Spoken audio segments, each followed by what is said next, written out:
In this final presentation for this section, I want to kind of highlight the anatomy and the physiology that we've learned by discussing how bones grow and how they heal in response to injury.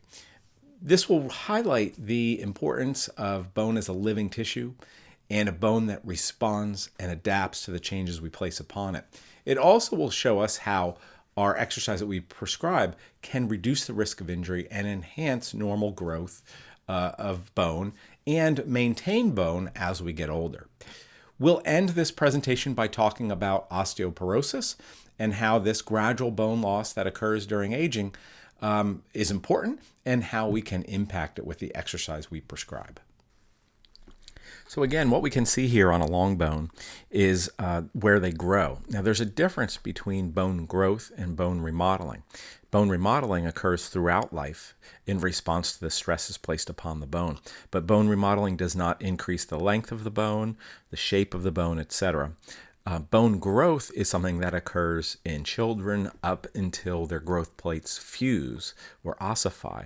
And that varies fairly dramatically from person to person, but can be as early as 16 or 17, as late as 22, 23, 24.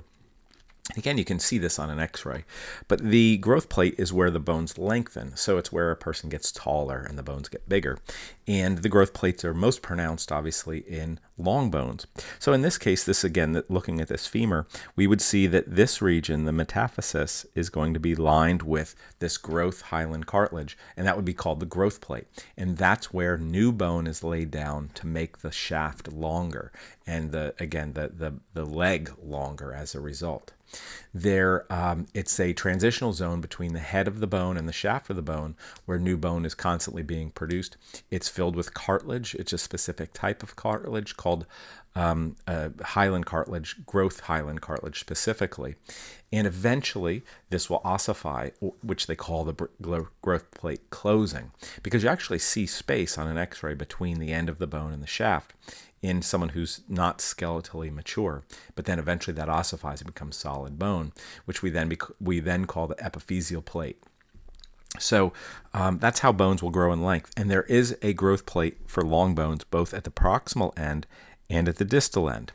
And often, again, when you hear about kids having fractures, that's always a worry, is that if a fracture was to go through the growth plate, so if someone was to potentially break their femur and break it at an angle like this, where it extends through the growth plate, that could cause a premature closing of the entire growth plate, which would mean that leg would stop growing sooner than the other.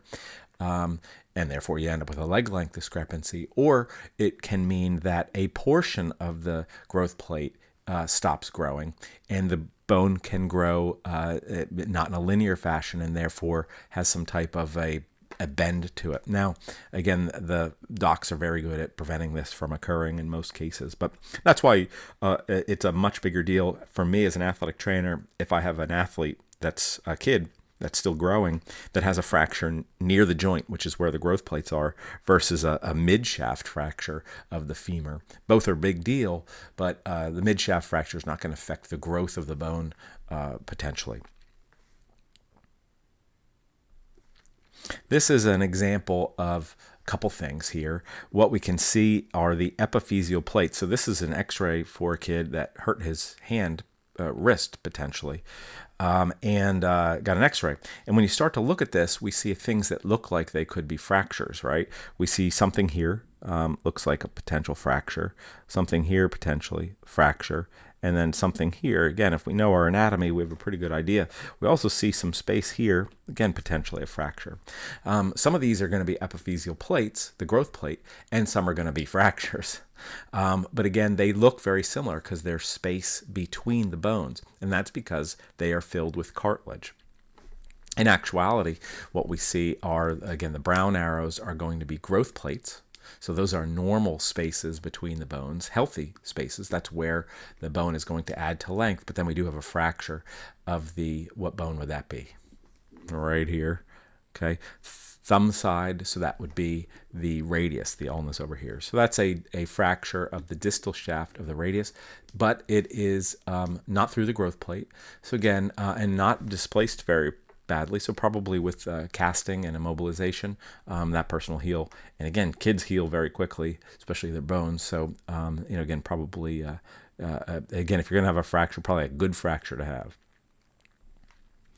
Not that there's really good fractures, but again, there's some that are more difficult to deal with than others. Fractures is a term that's obviously used, that I've used already, is a breaking of the bone. Stress fracture, any kind of stress fracture, is where an external force has caused an injury. So technically, the majority of fractures we see are stress fractures. Now we do have overuse type of stress fractures, which are from small amounts of force, but over time that can cause a gradual breaking or fracturing of the bone. But a stress fracture is any break that's caused by abnormal trauma to the bone. It includes car accidents, falls, athletics, etc. A pathological fracture is a break in a bone that's due to a weakening of the bone from some other disease. So again, we find in older individuals, they have osteoporosis, and these fractures can occur with just normal everyday forces because the bone has become so weakened. And that's again a goal we may have with our clients, is trying to prevent that from occurring. Bone cancer is another reason that can weaken the bone, that can lead to what they call a pathological fracture. Fractures are typically classified by their structural characteristics, the way it goes through the bone. Is it an oblique fracture, meaning it's at an angle? Is it a spiral fracture? Is it from like a rotational force, etc.? And then if it breaks the skin or not. So again, those are typically how they are described or classified. Some unique fractures are going to be named after the physician who first described it, like a Lisfranc fracture or a Colles fracture, etc. That's kind of discussion of fractures kind of beyond the scope of this course, but I do want you to kind of understand, after a fracture occurs, obviously we need healing to occur, and that occurs a lot like remodeling, but we'll talk a little bit about that, because I think a number of you may be working with athletics and athletes that may have fractures that they're recovering from, and we may have to prescribe exercise for them while they're recovering from these fractures. Fractures heal in a very specific way.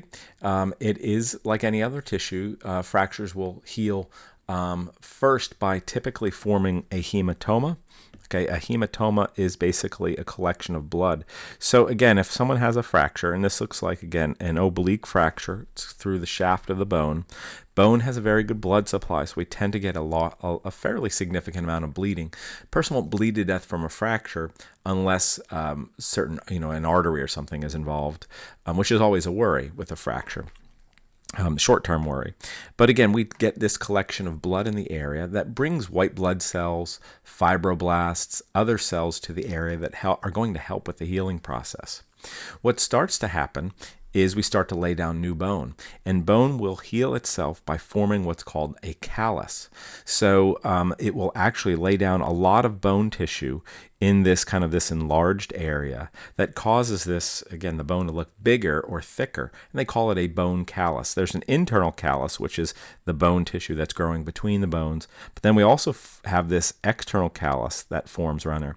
And that bony tissue is not real well organized, but it's a patch. It's a temporary bony patch, but it isn't real organized.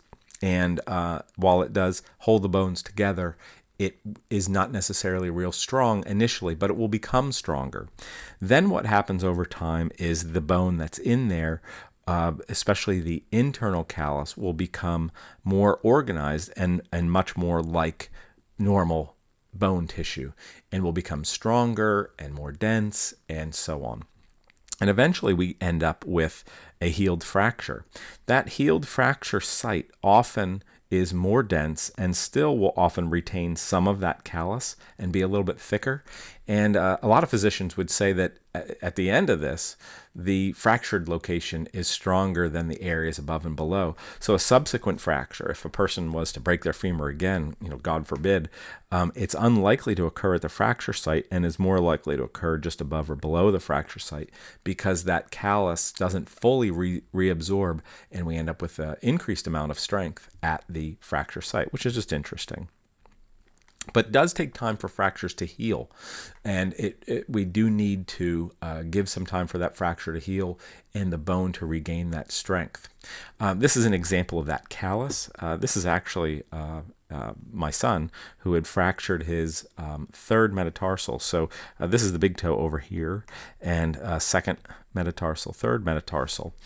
And this healed great with just immobilization, put in a boot. But we can see that the fracture is somewhat displaced, but not displaced terribly.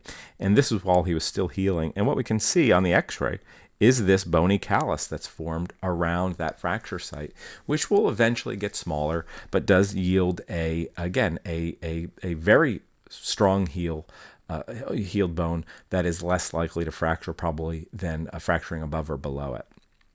So again, the osteoblasts form a callus around the fracture and just start producing bony matrix and fibers around that fracture site very quickly to try to, again, patch this bone. And then the callus starts to reabsorb and become more organized. So bones and aging. Now, bones, I said, are a tissue that are constantly remodeling and changing over time. This occurs in response to stress, but it also occurs in response to aging. Unfortunately, no matter what, if we maintain a steady state of exercise, we will lose bone mass, men and women. We will lose it more slowly if we're physically active, but we do lose it somewhat over time. So again, we can stave off some of these changes by exercising and eating well and having enough calcium in our diet. But regardless, we still do lose some amount of bone density as we age. Osteoporosis is the most common bone disease. It affects men and women, and it basically is a loss of bone mass as well as a decreased organic matrix content as well as mineral content. So we start to lose and have less collagen fibers, which give bone some of its strength, as well as some of the mineral content. It increases the risk of fractures, especially in weight-bearing bones, such as the femur and the bones of the pelvis, the bones of the wrist and the vertebral column, especially because the wrist, especially because of falls, as well as the hip, and the vertebral column because of the fact that it's constantly bearing weight. And often this osteoporosis can lead to an increased risk of developing pneumonia and other diseases, which can lead to death because of the inactivity from the lack of, from the fracture, or again, just the bone being weak. The people at greatest risk for osteoporosis, but all of us are as we age, are postmenopausal white women. They seem to lose their bone mass at a quicker rate than men do or other races. And again, it's estimated that on average by the age of 70, women, again, postmenopausal white women, will lose approximately 30% of bone mass. This is for the general population. If they're active, have a healthy diet, they can stave off some of this muscle or this bone loss. So that should be our goal when we're working with clients, sort of regardless of age, because their exercise at a younger age will affect how dense their bones are, and will mean their bones will be more dense by the time they get to age 70 than if they were not active. And also diet at an earlier age will affect, again, osteoporosis later in life. So it's important for us to give our clients and patients some counseling regarding calcium intake, vitamin D, and exercise as some of the main components in increasing bone density with the hope of decreasing bone loss later in life. So in conclusion, we went over a number of factors related to bone. We looked at the functions of bone. One of the most important for this class are going to be as a lever for muscles.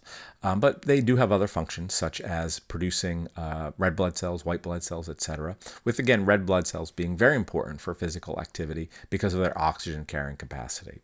We talked about the histology of osseous tissue. That's a study of the tissue of bone, and again, how bones are strong but light. We sacrifice some strength for the fact that they are light, but again, all in all, bone is very strong. We talked a lot about bone growth, bone maturation, bone remodeling, and bone healing, all of which we may have to deal with our patients and our clients.